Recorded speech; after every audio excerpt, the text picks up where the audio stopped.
Race 2 in the short sprints.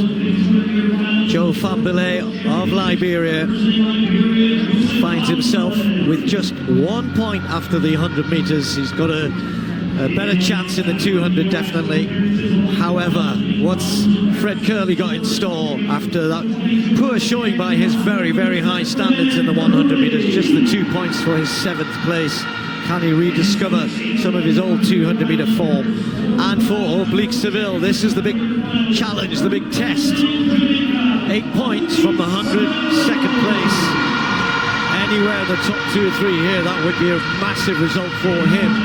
Zarnell Hughes, well, his whole career really started out as a brilliant 200-meter runner. He still is very, very good.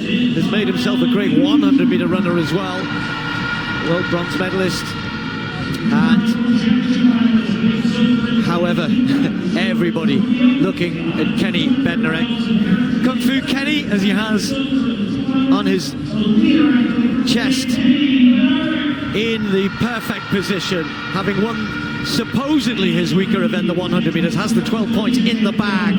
Courtney Lindsay in lane 3, the American who has run 19.71. That is super fast. Can he cause an upset here?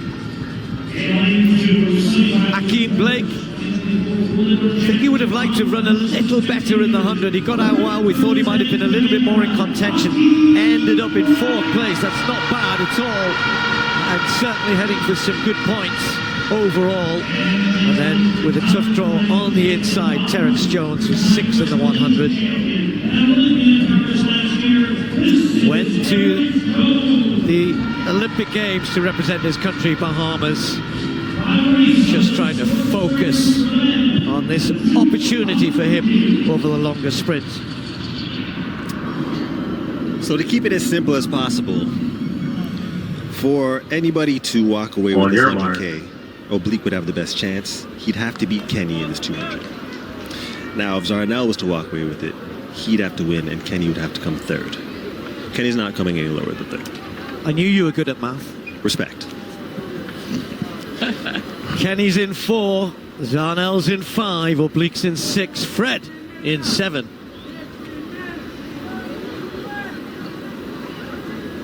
$200 meters. Set. Kenny gets out well, so is Fred Curley. He's absolutely burst out of the blocks, but Bednarek is running a beautiful turn. He's gone past Seville, he's gone past Hughes. He's got a metre or so from Curley into the home straight, and it's Bednarek who continues to go away.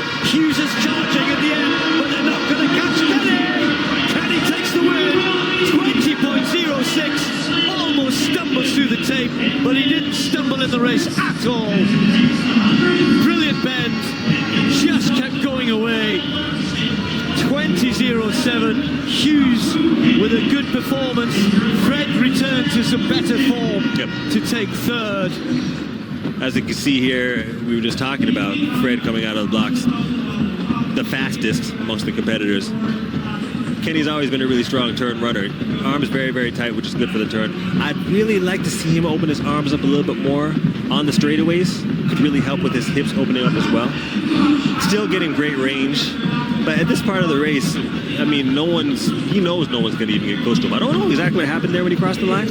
Maybe a spike got caught in the ground or something. Yeah, I think the tape just got caught up in his legs there. You're right, maybe caught a spike. Yeah. Stayed on his feet, nimble. Yeah, he could have ended up a lot worse. But as you can see, led from the turn, held from the turn, pulled away, total control. This is how you want to win any race, without the stumble. But aside from that, it looks pretty good. Well, he's set the tone, hasn't he? He's won both events. He's won both events. And that's to everybody. He set the tone in the 100 and the 200. I'm not even looking at the times. I'm looking at the people that he beat and the fashion that he won. You know, the 100, he had a bad race and still won. The 200, he just he buoyed everybody. He made everybody look like they weren't even on his level. No, and he won by, as we would say, a country mile. 20.37 in 2nd for Hughes.